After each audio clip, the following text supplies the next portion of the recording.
چونکہ دعا قبول ہونے کا جو صحیح وقت ہے وہ کچھ خاص وقت بتایا گیا ہے، میں ان تمام وقتوں کو بیان نہیں کروں گا چونکہ وقت کے دامن میں گنجائش نہیں ہے۔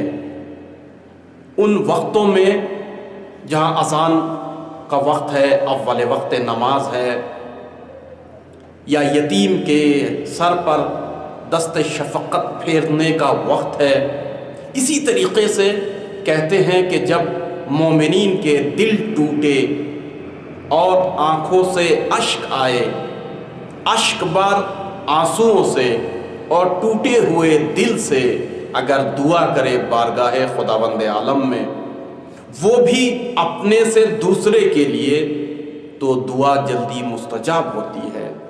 میں آج کا موضوع وہ لے کر آیا ہوں جو حال حاضر میں موضوع بحث ہے، چرچے کا وشے ہے، اور جس کی ضرورت بھی ہے کہ ہم اس کی حقیقت کو جانیں اور اس سے غافل نہ رہیں۔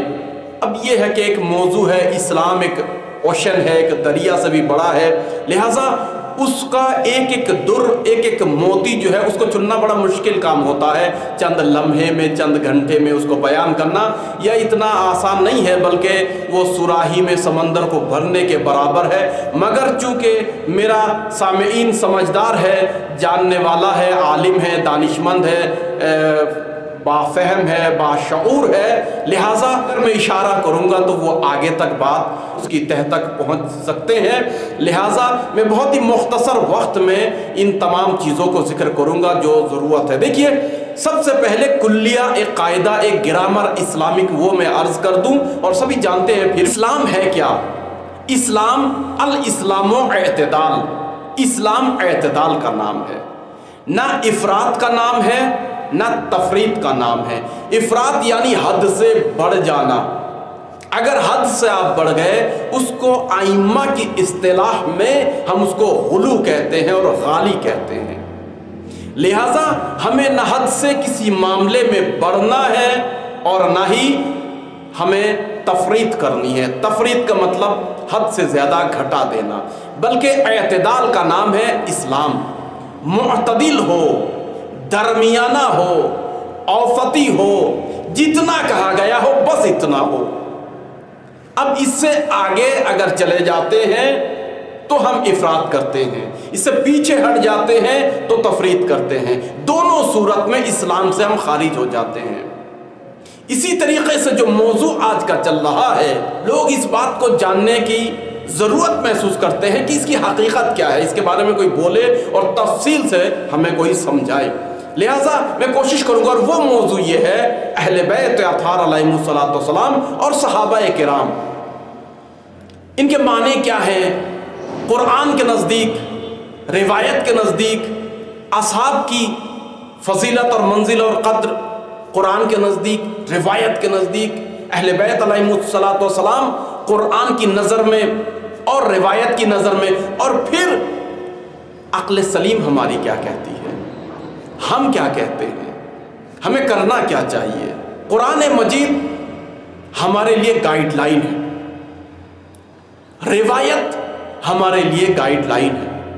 اسی طریقے سے رسول اکرم صلی اللہ علیہ وآلہ وسلم اور اہل بیت یعنی ائمہ اطہار علیہم الصلوۃ والسلام کی سیرت، اور چوتھی چیز جو خداوند عالم نے ہمیں دی ہے وہ عقل ہے۔ ان چاروں چیزوں کے ذریعے سے ہمیں شریعت کو دیکھنا ہے، پرکھنا ہے۔ اب قرآن مجید ہے، قرآن مجید اگر کسی بات کو کہہ دیتا ہے تو وہ ہمارے لیے مسلم حقیقت ہے کہ ماننا ہے، ختم۔ اب اس کے بعد کوئی راستہ نہیں ہے کہ ہم انکار کریں، اس سے بہانہ کریں وغیرہ وغیرہ۔ لیکن سوال یہ ہے، جو قرآن مجید کہتا ہے کیا ہم سمجھ سکتے ہیں؟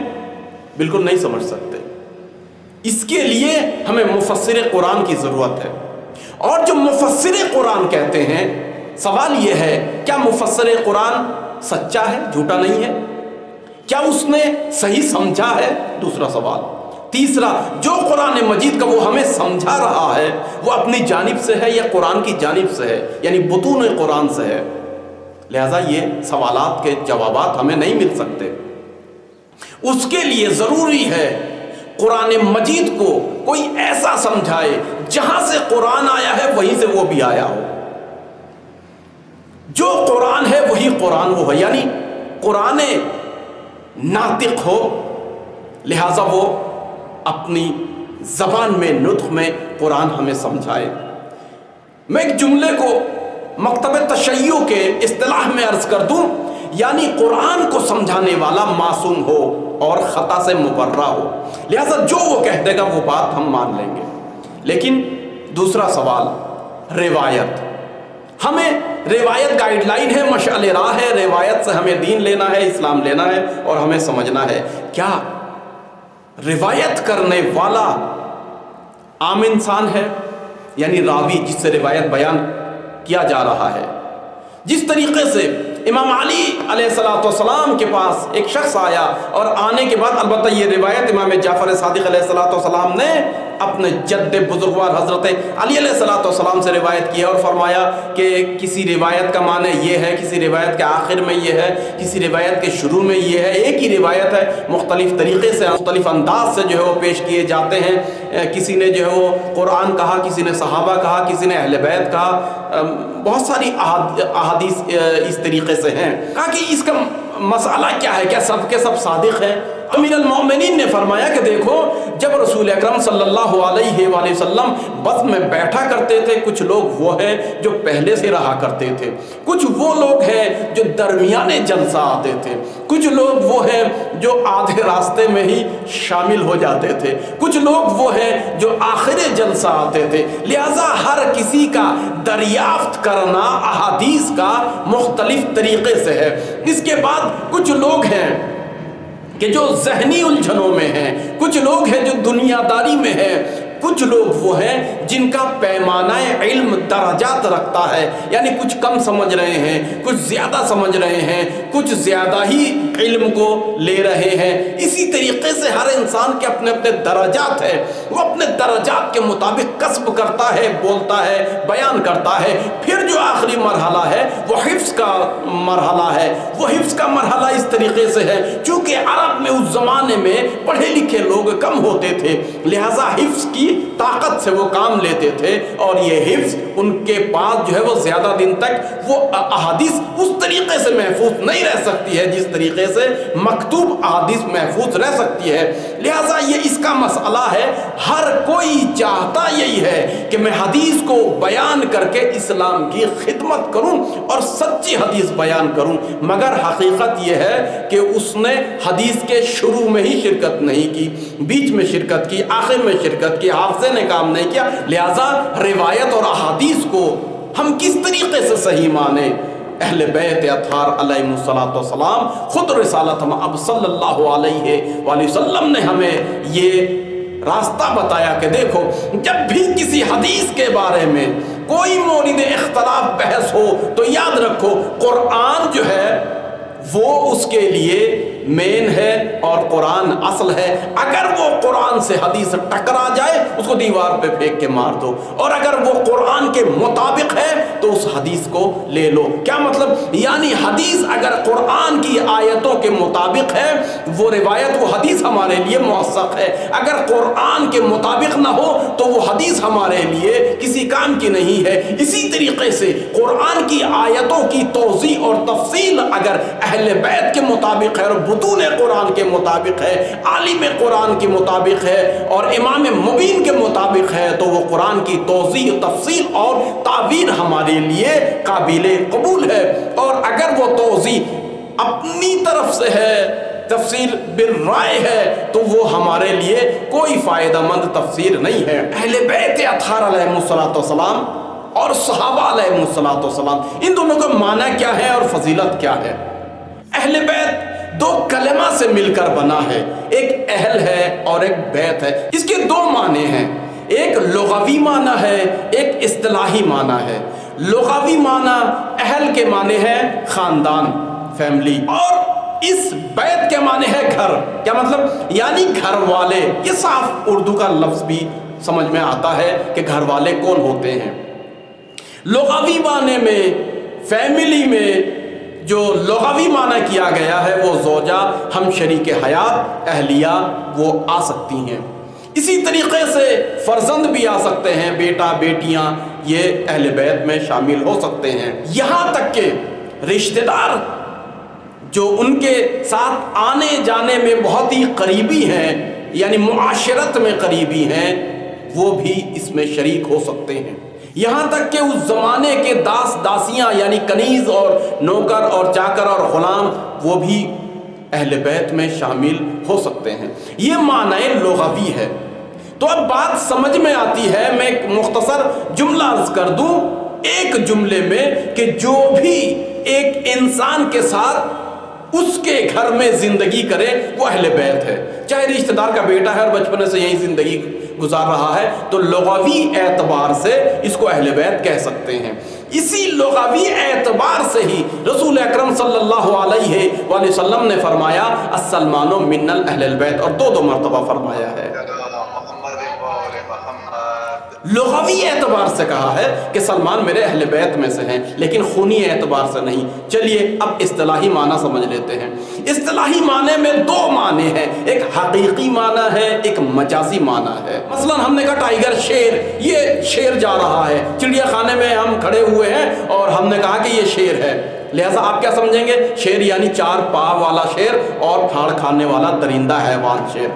لیکن اگر میں فون پر آپ سے یہ کہہ دوں کہ آج حزب اللہ کا جو لیڈر ہے حسن نصر اللہ وہ شیر ہے، تو کیا وہ شیر کا مطلب نعوذ باللہ وہ حیوان درندہ ہے، چار پائیں والا ہے؟ نہیں، بلکہ یہ جو معنی ہم نے لیا ہے یہ حقیقی نہیں بلکہ اصطلاحی مجازی معنی لیا ہے۔ کیا مطلب؟ یعنی شیر کی طرح بہادر ہیں، نڈر ہیں، بے خوف ہیں۔ لہذا کچھ حقیقی معنی ہوتے ہیں، کچھ مجازی معنی ہوتے ہیں، لیکن میں اصطلاحی معنوں کو عرض کر دوں۔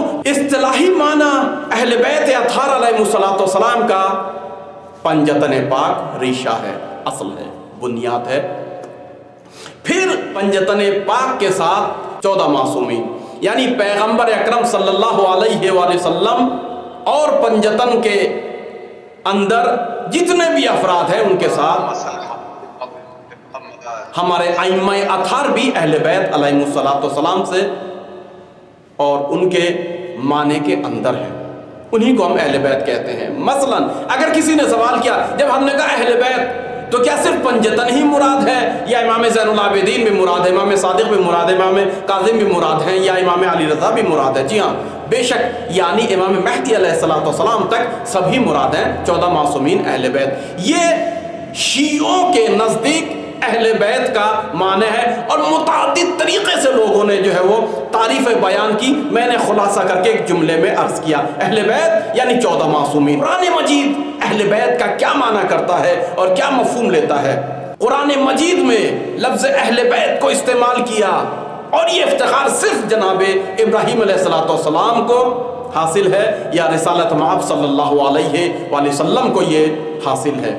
لہذا حضرت ابراہیم کے لیے قرآن مجید نے کہا، توجہ کیجئے گا، لفظ اہل بیت کے لیے خدا نے کتنی کرامت کے ساتھ یاد کیا ہے، وہ بھی کون؟ اہل بیت، حضرت ابراہیم کے، اور آپ بہترین طریقے سے جانتے ہیں۔ پھر کبھی انشاءاللہ اس موضوع پہ گفتگو کریں گے کہ جناب ہاجرہ اور سارہ یہ حضرت ابراہیم علیہ السلام کی 2 زوجہ، جناب ہاجرہ کہ جو پہلے کنیز تھی پھر آزاد ہوئی پھر شادی کی، لہذا حضرت اسماعیل علیہ السلام آزاد شدہ انسان کے بیٹے ہیں، نہ کہ باندی زادے اور غلام زادے جو یورپ اور خاص کر یہودی لوگ جو ہے وہ مسلمانوں پہ تانا کستے ہیں۔ یہ الگ چیپٹر ہے، پھر کبھی بیان کریں گے۔ مگر حقیقت یہ ہے سارہ میں اور ہاجرہ میں جو خواتین میں پائی بھی جاتی ہے ایک رسہ کشی ہے، میں لفظ حسد کو زیادہ نہ کہوں۔ لہذا اس عالم میں کہ جب وہ جھگڑ رہے ہیں، کینہ توزی کر رہے ہیں، حسد کر رہے ہیں، اور گھر کے اندر ان کے ساتھ میں، تب خداوند عالم اتنی کرامت کے ساتھ نام لے رہا ہے۔ خدا کیا کہتا ہے؟ رحمت اللہ وبرکاتہ علیکم اہل البیت۔ اللہ اکبر۔ خداوند عالم نے کہا رحمت اللہ کی رحمت ہو۔ قرآن کی آیت ہے، سب جا کر دیکھ لیجئے گا۔ رحمت اللہ، اے ابراہیم تمہاری اہل بیت کے اوپر، تمہارے اہل بیت کے اوپر اللہ کی رحمت ہو، وہ برکات ہو، اور اس کی برکات نازل ہو